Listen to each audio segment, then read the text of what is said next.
Next up is Kalapesi from the IAB, who definitely has an interest in this topic, and he will give you their perspective. Thank you. Who needs Exactly. Don't you mean Kevin Spacey? Well, thank you very much, everybody. I'm really happy to be here. And as I was kind of thinking about what is programmatic, we've heard a lot of analogies today, right? And so there's the obvious one, which is it a stock exchange? And I think, we all know why that doesn't quite work. We just heard Terence talk about, is it an airline ticket exchange? And there are definitely some similarities there. But I was sitting there on a Saturday night by myself at home, single guy in New York, thinking, what am I going to do at 8 p.m. and what am I going to do at 10 p.m. and what am I going to do at midnight? And as those time slots were approaching, I realized that actually we've got this analogy all wrong. Programmatic is not a stock exchange. It's not an airline ticket exchange. Right now, programmatic ad selling and buying is much, much closer to a remnant online dating clearinghouse. And let me explain to you why. There are 5 reasons why I think programmatic, as it stands right now, and where we need to move it to is somewhere different, but as it stands right now, is much more like a remnant online dating clearinghouse. The first point is the lack of transparency over the quality of the inventory. There's definitely some fraudulent inventory out there.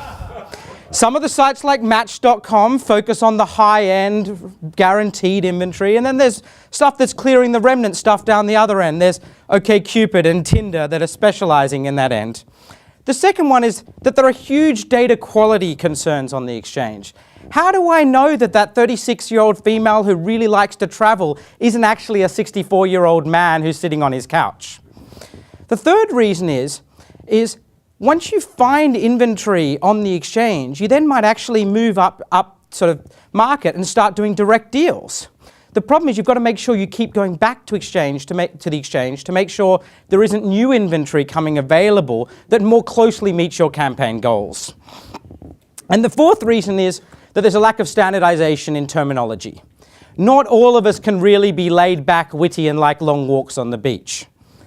And the last reason why I believe that the way in which programmatic currently works is much more like an online remnant dating clearinghouse is that whilst most of the supply out there are standard banner units, just occasionally you come across a rising star. So with that, I'm going to kind of run into a bit about the IAB. Most of you here are IAB members. We are the big tent in the digital space.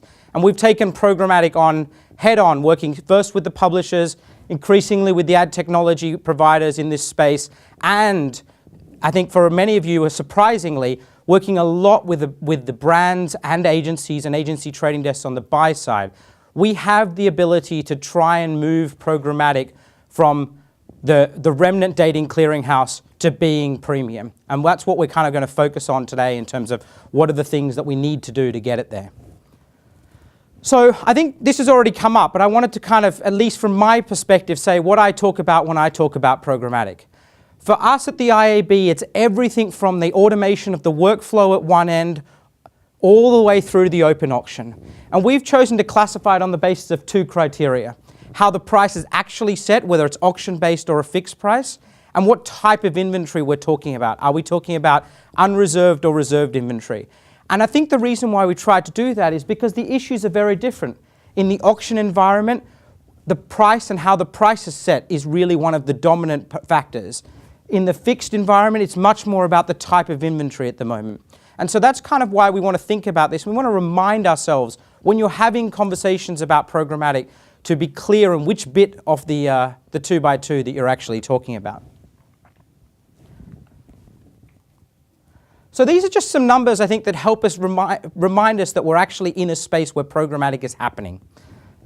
The auction-based approach has been widely adopted. Now, a lot of people are just dipping their toe in, but the vast majority of advertisers and the vast majority of publishers are already doing it. And more are going to be doing it over the next 2 years.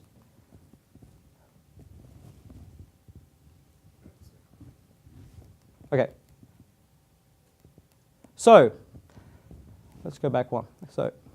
But why they're doing it is different.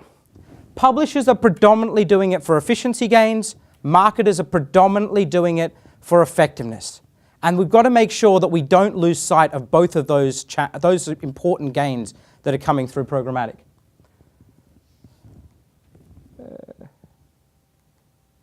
And once again, programmatic covers both ends of the spectrum, the workflow automation and the auction environment. But what are the issues that folk are thinking about? One of the biggest challenges that came up in this survey that the IAB conducted was actually resistance from existing process owners. There are a lot of potential conflicts. There are a lot of people who have a lot to lose depending on how programmatic goes. And we need to work actively to avoid those kind of situations. The other area is brand safety, quality, trust. And that's another area that I think we can collectively work together to try and resolve. So with that, the IAB convened a group of premium publishers back in July of last year and started this process of how do we make programmatic premium. We started by setting out 3 very simple position papers. The first was, we've got too much confusion over terminology. Let's be clear on what we actually mean when we talk about programmatic. And you've seen the 2x2 that came out of that piece that was actually led by Jeff Goldstein at Yahoo. The second piece was about how publishers are actually building a sales force, so the internal organizational challenges that a publisher is going through, compensation issues, avoiding channel conflict, organizational challenges. That piece was led by Alana Gombert at Condé Nast. And the third piece was around the need for transparency. And this is a big issue that we're going to be continuing to tackle in 2014. And as I said when I drew the analogy to online dating, at the moment you don't necessarily know what you're getting when you buy through programmatic channels. You don't know what the price you're going to get as a publisher, the yield you're going to achieve, and you don't know how the bidding system works. This piece was actually led by both Kelly Rourke at Scripps and Jeremy Randall at NBC. So we've got publishers across the board actively engaging with the IAB to try and see if we can make programmatic more premium. So with that, I seem to be having issues here. There we go. We just launched 2 weeks ago a Programmatic Council to work on these very issues. Our aim is to bring everybody in the industry together to talk actively and openly about what the business issues are to make programmatic work for everybody. And what we're going to do in that regard is we're going to identify and tackle what's working, but more importantly, what is not working. And I want to highlight a number of factors that I believe and the IAB believes are actually the key challenges that the industry needs to resolve to make programmatic premium. But before we do that, and I think the lobster analogy talked very clearly about this, one of the reasons why we're in the situation we're in is because of the fact that the business rules and processes around programmatic started as a result of the fact that this was a way of clearing remnant inventory. And the business rules, practices, and processes have to evolve if we want to make it premium. So, the 4 things that the IAB, together with the industry, agreed 2 weeks ago at an event with 160 people involved was these are the 4 things that we wanted to focus on to try and make programmatic premium. The first piece was around the transparency and fairness of the marketplace. The second piece was around education for everybody. That includes the C-suite, as well as direct sellers, as well as media buyers. Standardization of terminology, and lastly, this came up a lot in Terry's presentation, how do we make programmatic work for brands? That means thinking about brand metrics that John talked about in his presentation. It means thinking about a wider range of ad units, so it isn't only just banners that are available on the exchanges. So, in terms of transparency, I don't want to go into much detail, but I think everybody knows the issues. Right now, we've got a situation where we've got different expectations of value. If a buyer is paying $6 for a piece of inventory and the seller is clearing, or the publisher is clearing $3, the publisher is going to give them a $3 piece of inventory. The buyer thinks they've paid for a $6 piece of inventory. That mismatch is not sustainable and is leading to real confusion in the marketplace. Ultimately, publishers are struggling to actually do yield management and forecasting because they don't know what they're clearing because of all of the different players involved in this value chain. Deals are not clearing because of this lack of transparency. Publishers are setting price floors above where the bid's actually coming through as a result of the different players involved in the ecosystem. We've got a fragmented marketplace that was actually just talked about by Terry. And last but not least, you've got a limited inventory transparency for the buyers, and we need to work on that too. And in terms of organizational constraints, the IAB recently, as part of that Salesforce piece, looked internally for publishers at what the stages they were going through in building a programmatic sales organization. Most publishers start at the point of the operational questions. How do you actually sell programmatically? Before you start to move on combining the Salesforce and the programmatic guys, thinking about double compensation models, thinking about avoiding channel conflict. And lastly, when you end up in a situation where you've got a real harmonious working relationship, the programmatic team becomes an advisor to the rest of the organization. They help everybody sell. Programmatic becomes something that all of your sellers, your video guys, your account managers, all of your sellers can actually deal with. So these are some of the constraints that we're working on at the IAB. For me, that's the main things I wanted to talk about. I'm kind of open if there are questions about what the IAB is doing, what we see as some of the key questions in the marketplace in terms of trying to get programmatic premium. Yep. I think one of the areas where it feels like it breaks down a little bit when we make analogies to other businesses, and please tell me if you disagree, is the extremely strong role that the agencies play, and the power that comes with buying, essentially buying power, you know. And so when we talk about open and fair marketplaces, the reality is that that's not necessarily what an agency holding company wants, nor is it really what a big marketer wants, nor is it really what a big publisher wants, because they have power that comes with being big and having either something that you can't get elsewhere or aggregating dollars. So I'm just curious how you guys think about the agencies. I think you're starting to see, probably for the first time really with programmatic, the ability for marketers to go around the agency. I think the fact that you've got marketers who are setting up internal trading desks and who are buying directly has the potential to disrupt the value chain in the digital advertising industry in a way that at least no other change in technology. The ad network model didn't change the buy side in any way, shape or form, really. I think that's starting to happen. I'm not sure I completely agree on your assessment around the publishers. If you look at the publishers who have all collectively come together to say we need to make programmatic work better for everybody, because that's what's actually going to help us, it is all of the big publishers who are working with the IAB in this to try and get programmatic to work better. Sure, there might be some publishers who think that they would work better on their own. I'm not convinced on that part of it. Sorry, I wasn't disputing the programmatic piece so much as the transparent and fair open marketplace piece. I mean, it's not the nature of how advertising deals have traditionally gotten done. It's not, but if ultimately, I think there are a few factors that will push it. Certainly this mismatch in expectations between the buy and sell side is one of them that I think has the potential to really make things more, kind of push the agenda forward in that regard. I think the other one is, at least publicly, all of the payers on both the buy and the sell side are saying they want more transparency. And I think you'll get it from a variety of means. There's no doubt the fact that, you know, we've got investment bankers talking to this group and we've got lots of deals going on and therefore lots of companies in this space going public is going to raise questions around, well, where are those margins coming from? So I think there are a lot of different pressures that will lead to a conversation around transparency. It's not going to be easy. There's no doubt in my mind, if I go back to that list of 4 things, the transparent and fair marketplace and the making programmatic work for brands, the first and the fourth, are going to be much harder to deliver on than the education piece and the kind of the terminology piece. But I think we'll get there. And I think the only way we'll get there is actually trying to agree. I mean, we had a discussion 2 weeks ago at the IAB, as I said, with 160 odd folk in the room and on the phone. And we couldn't agree, at least in the discussion in the transparent working group, around what transparency means in an auction environment.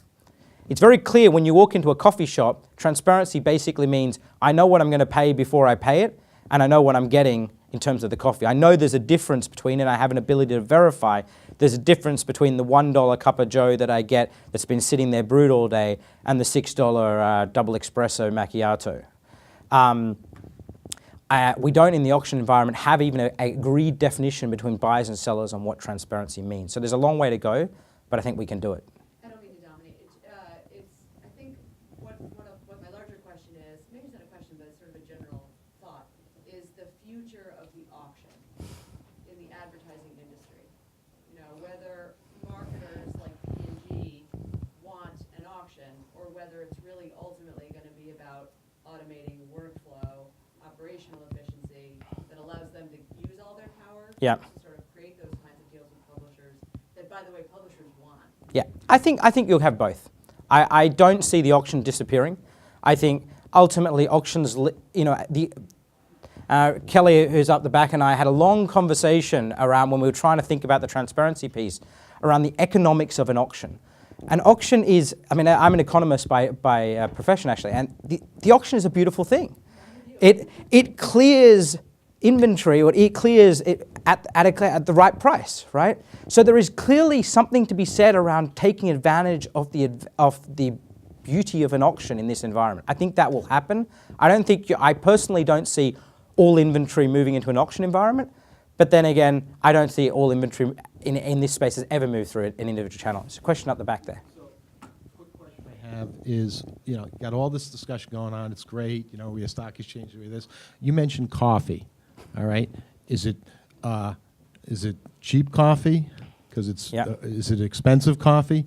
When is content going to be discussed in this whole discussion? Because content is what makes things premium, all right? And content on any given site, all of that inventory could be premium, and it gets relegated to pricing efficiencies, and that's because it's a DR, you know, ROI versus a brand metric. No, so absolutely. Content is the key, and no one ever talks about it. Well, this group that I've been mentioning, the IAB is running with publishers, has been running for about 7 or 8 months. And increasingly over the last couple of months, we've been starting to talk more and more about how do we start to expand programmatic out from where it sits as basically a way of trading banners.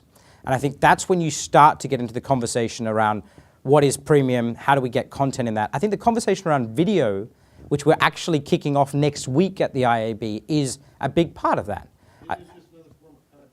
But that's my point. I think we're starting to focus much more on higher end content and how do we actually monetize that higher end content using the same pipes. Yeah, but I'm trying to say video, I could have a great linear piece. Right. Excellent content, and I can have a kitten on YouTube that's video, that's shit. Excuse my French. I'm just trying to make a point. It's not video, it's not linear text, it's not audio. It's the connection you make with the user that's relevance is important here. And I never hear that. I'll hear about recency, I'll hear about buying audience, but I won't hear about relevancy in buying content. You follow what I'm saying? Yeah, no, and I think it's a very valid point, and one we're definitely, if we want to attract brand dollars to to digital, we need to figure out. Couldn't agree with you more. There's a question there. I guess I would argue that if the person you're trying to reach is watching the kitten, that is premium content for that person. The second thing I would say, transparency on the publisher side is really important to tag onto that side. As a buyer, when I'm working with third parties who are trying to fish out bots or trying to fish out URLs or blacklists and those kinds of things, and premium publishers are afraid to put their real URLs that they are actually selling to in a programmatic environment, that's a crazy transparency discussion. Absolutely. And that absolutely has to be addressed. No, absolutely. So I think it's interesting when the publishers came at transparency, the first point that came up was ultimately yields, transparency over yields, the differential between the price that was paid and the price that was received by the publisher. As soon as we brought buyers in, this issue of transparency around the inventory came up loud and clear. And so for us, building a transparent and fair marketplace has to tackle both parts of that. And ultimately, those are two parts of the same coin. Ultimately, a buyer is going to be willing to pay more for the inventory if they know exactly what that inventory is. So. So I'm with thestreet.com. Everything we do is transparent. It's all about serving client need, customer need. So we're 100% transparent. All of inventory is transparent. URLs are there. Yep. What I find on the buy side, that's where the transparency lacks. We don't know what the business issues are. We can't be consulted anymore. We don't know what data filters you're putting in. So transparency is a two-way street if everybody's involved, if everyone believes in the end result is that we want to win for the client and help them grow their business. I think there are transparent actors on both sides. I think overall we're very clear this is not currently a very transparent market. Yep, this is Kelly. Hi, Carl. This is Kelly from Scripps. And just to dive in a little bit more with some of what we were trying to do in the initial stages with this discussion was the fact is the deals aren't clearing. And if we can't get this to work, then it's sort of all for naught. And I don't think anyone wanted to completely strip out the layers of margin that are built in. Everyone, we all want to run a business. But to make strides, to your point, the gentleman from the street, is that if we're all going to open the kimono a little, we all need to open the kimono a little and understand, what isn't making things work? Why aren't deals clearing? Are deals not clearing because we're bidding at the wrong levels? So it isn't necessarily to the woman up front, you had brought up this discussion about agencies. The other component to this is defining where we need the most transparency at the onset. So it isn't necessarily opening up the door to revealing agency fees. We look at the agency as a publisher. We look at you as our client. You're the buyer. It's the black box, so to speak, in between to better understand what's happening, because it's not just about saying, oh, you can't charge X fee in the middle. Deals aren't clearing because the bid structure is somewhat flawed. And that's what we wanted to better understand, to create a little more of an understanding of the dynamics. And no one really knows. It's sort of the black box. Yeah, absolutely. Well, I mean, just a quick I think there's someone here. To that point about bid ratio, I mean, we'll expose your inventory. It's 1,000% transparent, and I'll tell you what, the bid ratios are low, but the inventory is being exposed. It is the right cookie to buy, but they aren't taking it. It's not our fault for not exposing it. It's the buyer's fault for not buying it. And they probably have other reasons for the frequency caps, things like that. But I'm just saying it's a really good point on the bid Yeah. ratios. Hi. I think that one of the major issues that publishers have in terms of making programmatic tier 1 inventory Yep. is that the ad server has a stranglehold on the technology in terms of API connection or server to server. So you can't run multiple exchanges if, for example, one major ad server player doesn't allow it. He shall not be named. Yes. the Voldemort of ad serving. I would rather not comment on that. Yeah, I mean, I think there are definitely issues there in terms of, I think part of the thing that we're talking about in terms of the discussion is around, not just around terminology, but actually around the roles that are being played. And we're actually starting to think as part of a broader conversation about how do we build trust in the overall digital ecosystem, being clear on what the expectations are of different roles in the ecosystem. That doesn't mean different companies, because one company might play multiple roles across that stack. But the platform doesn't exist to allow a publisher to actually integrate it, so there's no way to execute on it. Right. Jeff. It sounds like everybody in here is really passionate about this discussion. How could they get more involved in the programmatic group at the IAB so we can really, get down to these tactics? Jeff? And figure this out. No, honestly, I mean, I've already done the plug. No, but honestly, what we're trying to do at the IAB is say, we actually don't, amazing as this might sound, we don't actually have a stake in whether programmatic becomes the way in which we buy or sell. We have a stake in making digital the way in which marketers can reach their customers. And we believe that making programmatic work for everybody is a way in which we can bring more dollars to digital. That's the IAB's agenda here. And so we have launched a programmatic council. We have a number of different groups working on different issues. Those issues that I brought up around making programmatic work for brands, standardization of terminology, around, I've gone blank for a second, around marketplace transparency and around education. Those are at least 4 of the things we're going to be doing. We're doing things in other areas around quality, trust, and fraud issues. We're doing issues around data and data standards. So come and get involved if you're not already involved.